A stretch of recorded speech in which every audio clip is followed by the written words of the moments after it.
And if you could just introduce yourself. I play keyboards in Alice. My name is Anna Maria, and I am the founder and vocalist in the band Vajra. What was the initial start? Yeah, so we all have pretty storied histories. I was just bored during COVID. Did a little demo, put it out, and it was pretty well received by the community. And always had a thing for horror punk and stuff. Something that started with me and a laptop during quarantine, and just like, oh yeah, you know, all those times I said, if only I didn't have to work my job all the time, and now it's like I could have time to do that. Well, now this is that. Like these roots, I'm left here buried.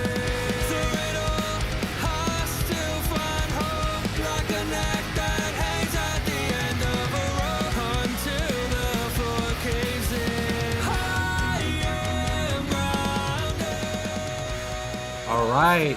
First of all, thank you for being here. I really appreciate it. And if you could introduce yourself to the fine folks at home, I'd really appreciate it. Of course. My name's Randy. I play drums in Darker Days. Wonderful, wonderful. Thank you so much for being here. I really appreciate it. As I've already said, I've liked you guys for a little while now. When I started getting into horror punk music, like really getting into it, I was surprised at how many good bands are actually in the scene, especially right now.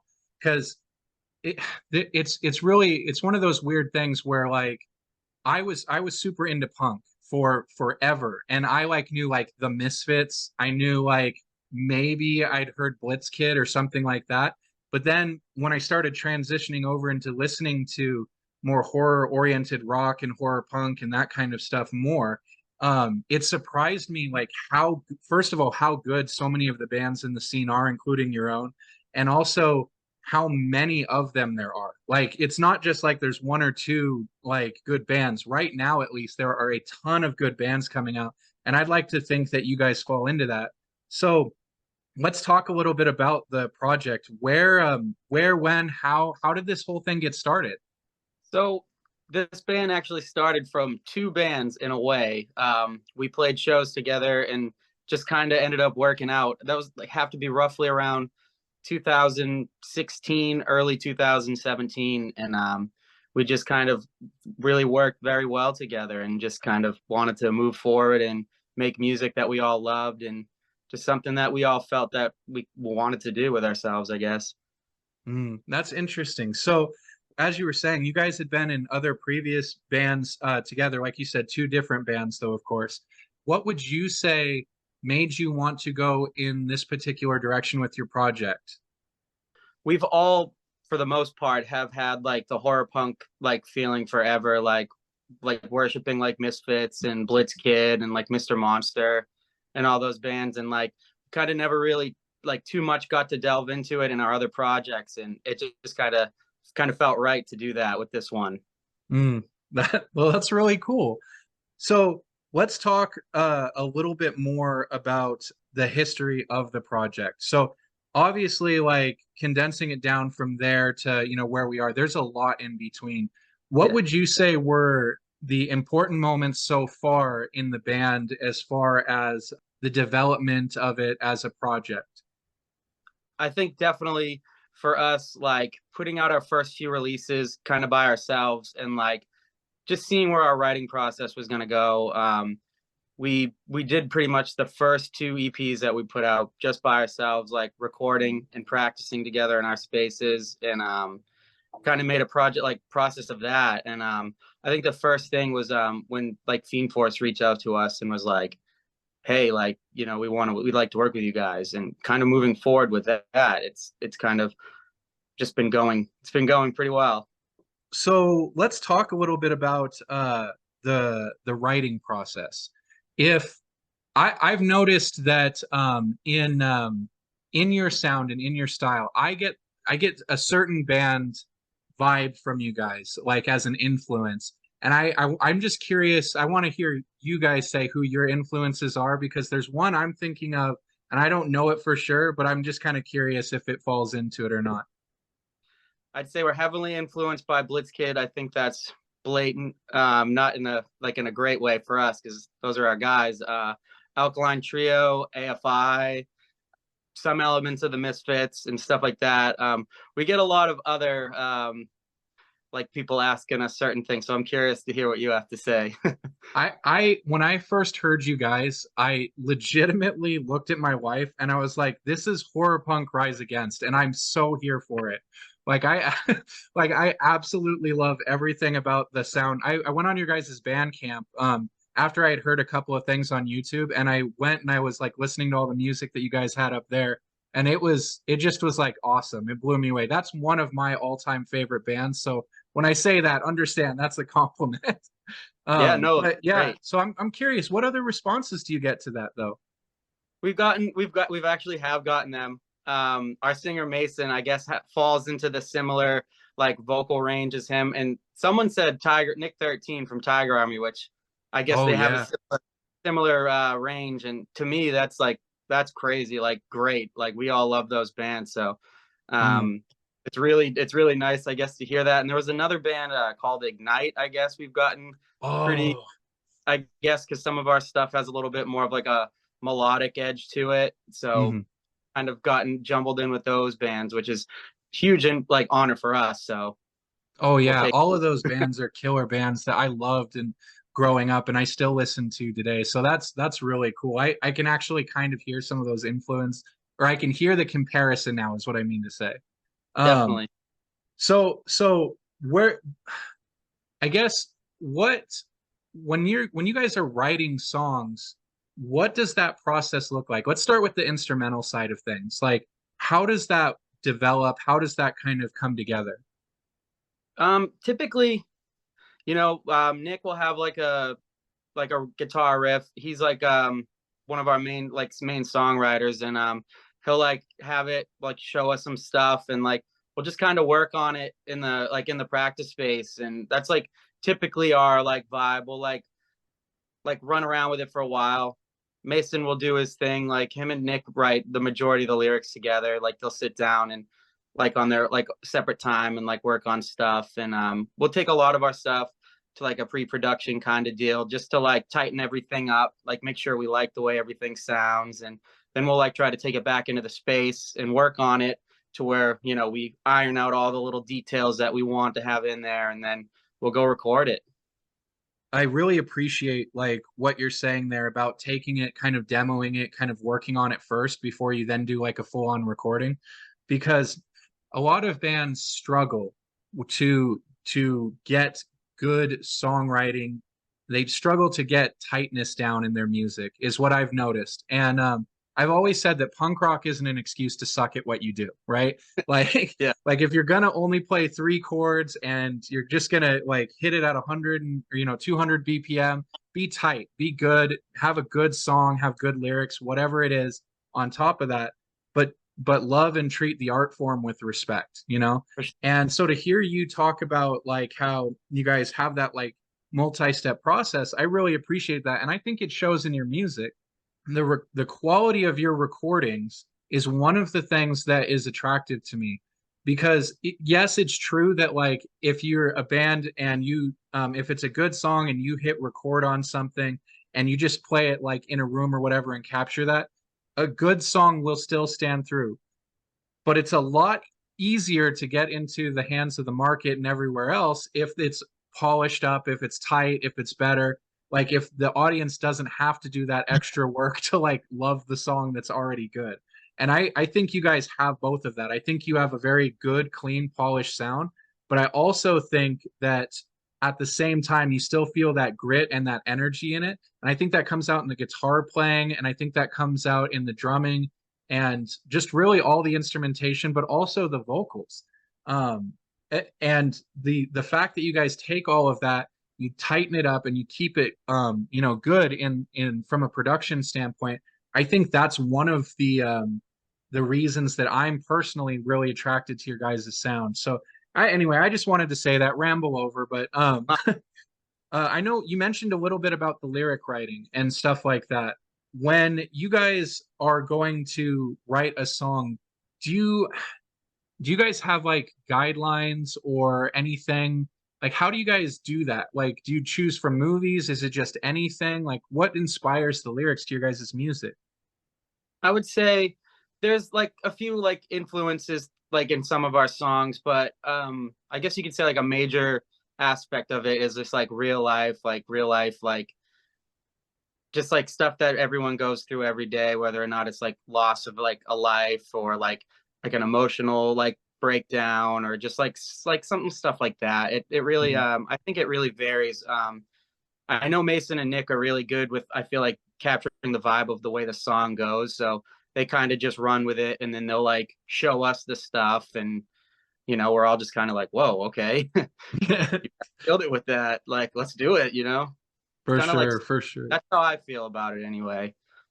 So how do you guys know when you have a good song?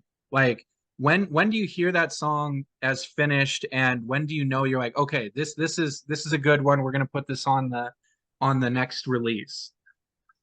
For me, at least, I will listen. I like go into this crazy mode when like we start getting songs back, because I think it's just full like pure excitement. Because like when I get stuff from my bands, I just want to play. You know what I mean? Like I go crazy when we start getting material back, and I'm like, let's go. Like I want to sit behind the drums and just get as tight as like humanly possible with the songs, I guess you can say. So I feel like we typically, if we're all like, oh man, I listened to that song like 4 times, 5 times yesterday, it kind of just sticks. It's like Mm. pure like repetition of like just listening to songs, and we're just like, all right, I think we're gonna keep that one. For It's sure. good to do it too many times. Oh no, for sure. So that actually brings me to another question that I've started recently been asking people. Given that you guys are, I've seen pictures. I've never gotten the privilege of seeing you guys play live, unfortunately. Hopefully someday.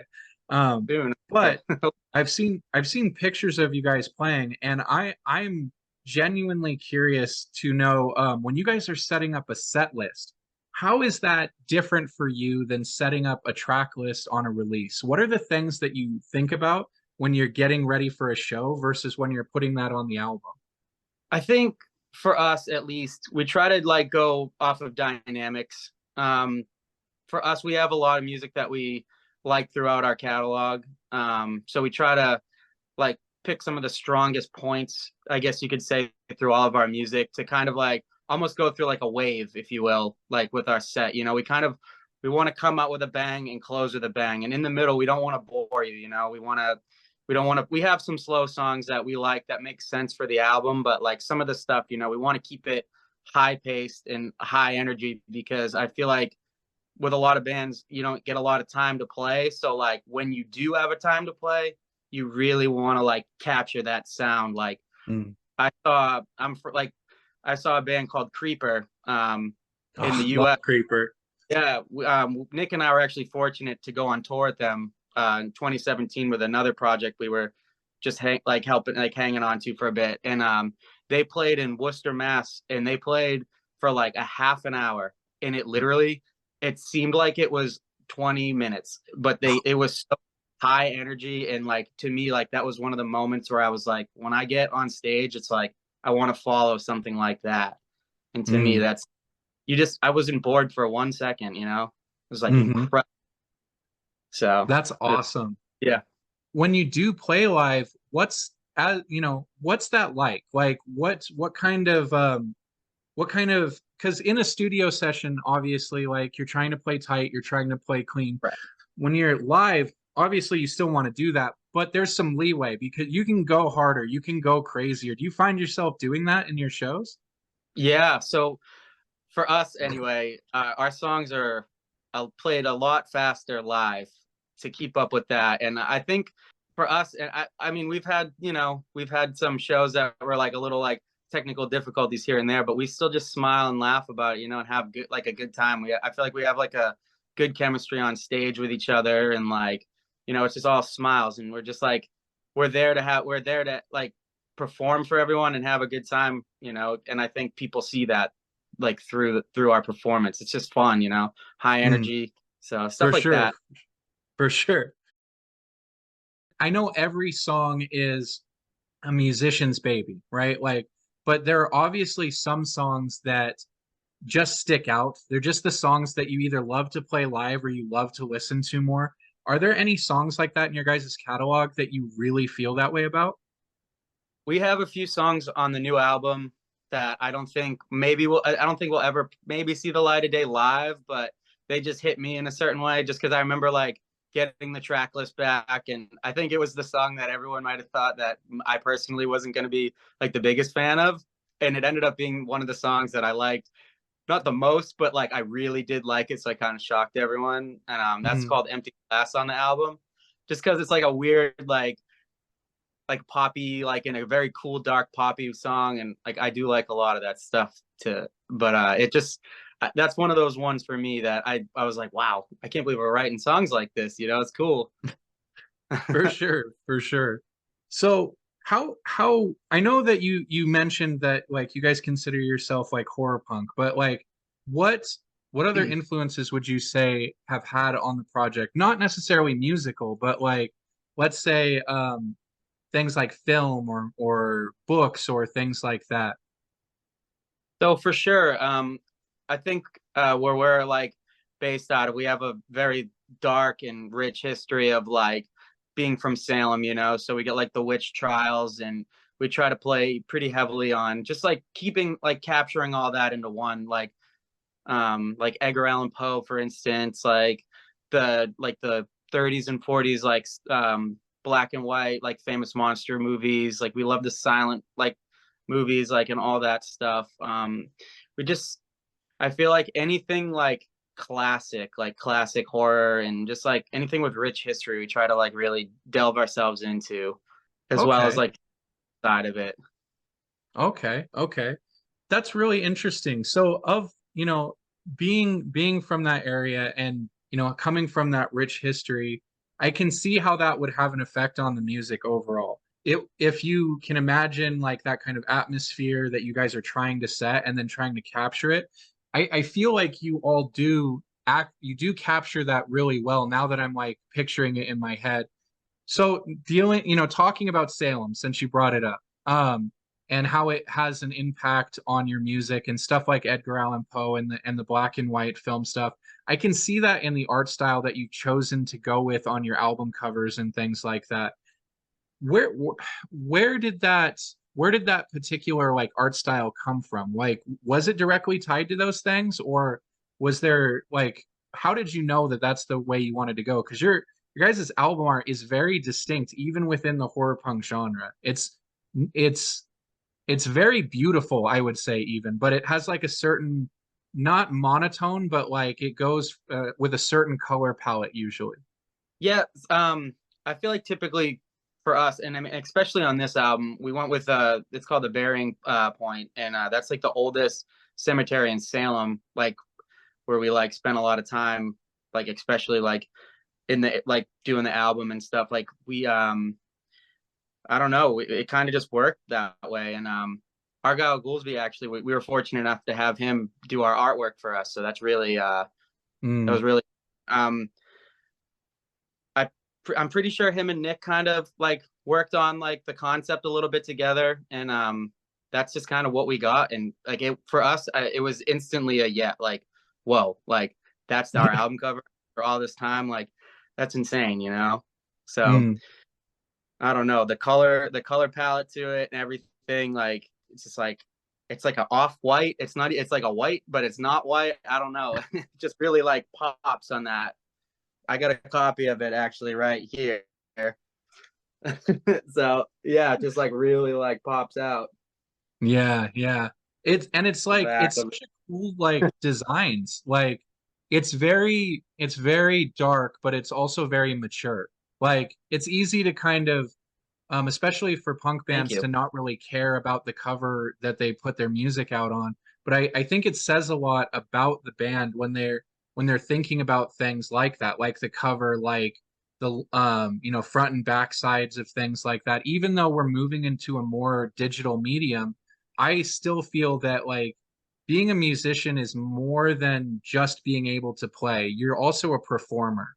You're there to put on a show, and that extends sometimes past the actual show itself into things like t-shirts. It extends into all sorts of things.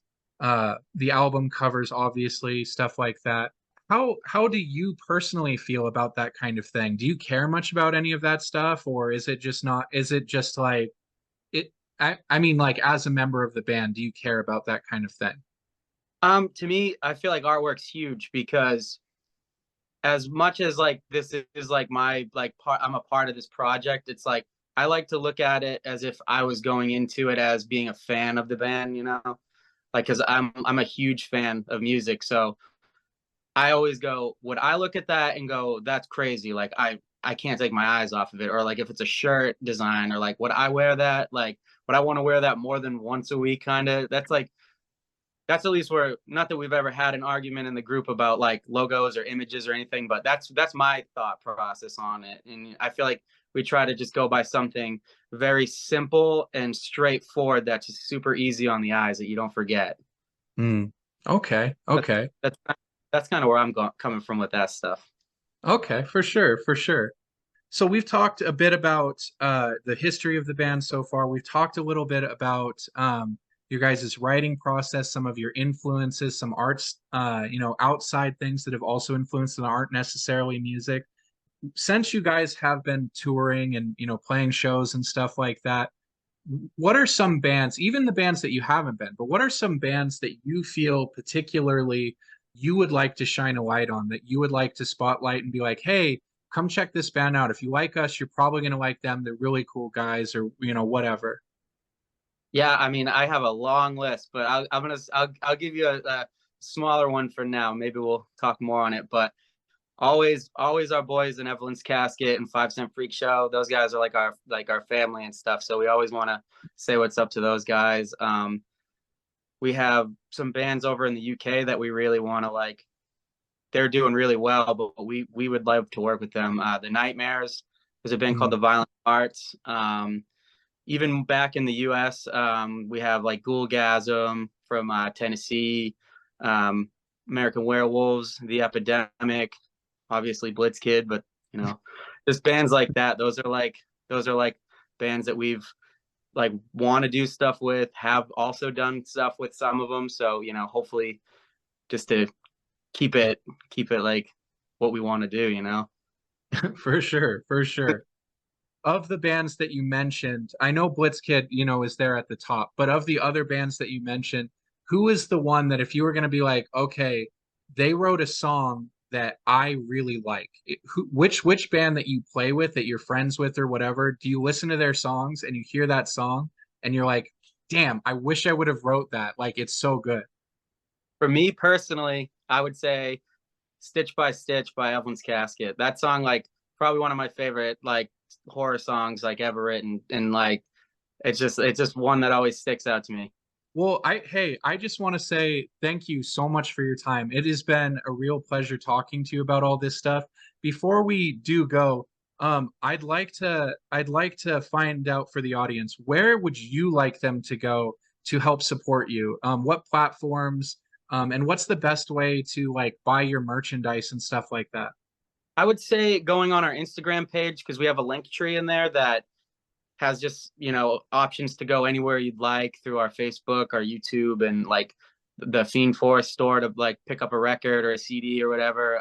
That's Instagram, and it's just at DARK what Darker Days Without Vowels. For sure, for sure. Well, thank you so much for being on the show. I really appreciate it. And I've been saying this a lot since I've started doing this show. I judge every band based on how they treat me when they come on to the show. And I treat this show like it's my home. And so when I have people on and they're respectful to me and things like that, it really does affect my perception of that, band going forward. I just want to say thank you for being generous with your time and this opportunity. And I really have appreciated our conversation. You've been very open, very, forward and straightforward. And I just appreciate it. As this is our show's first season, and not a lot of bands might be willing to give a first time show a shot. And what we're trying to do here, we're trying to reach out to people outside of the scene, but also inside the scene, and kind of help promote all of those bands that we really love and like. And I just have to say how cool it's been, whether it was interviewing you guys or 5 Cent Freak Show, Evelyn's Casket, whether it's been interviewing any of these other bands, it has been a really cool experience. So thank you for being a part of that, and thank you for, you know, further allowing me this opportunity that I hope to, you know, grow going forward and pay back and help promote you guys the best I can when this airs. So thank you for that. Thank you so much. I really appreciate having us on. Good talking to you. All right. Thank you so much for staying to the end of the episode. I really appreciate it. My name is William Hamilton, and I've been the host of this episode of Heartfelt Horror here on the Heartfelt Horror Media Network channel. We really do appreciate you guys staying to the end of these videos. While you're here, if you wouldn't mind leaving a like on the video, subscribing to our channel, leaving a comment down below, these little things really do go a long way to helping us, you know, get our name out there and get our show out into the algorithm so other people like you can find us. So if you wouldn't mind doing that, we'd really appreciate it. Also, if you're looking for other ways to support the show, we have a Patreon. The link for that is going to be down here.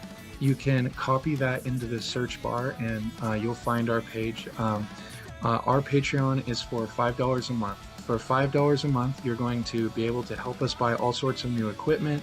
You're going to help us be able to save up for different kind of developmental processes that we're going to be using to bring you new and different kinds of content besides these interviews. So if that sounds like something that interests you, please consider it. Again, it'll be $5, and the link to the Patreon is going to be down there below.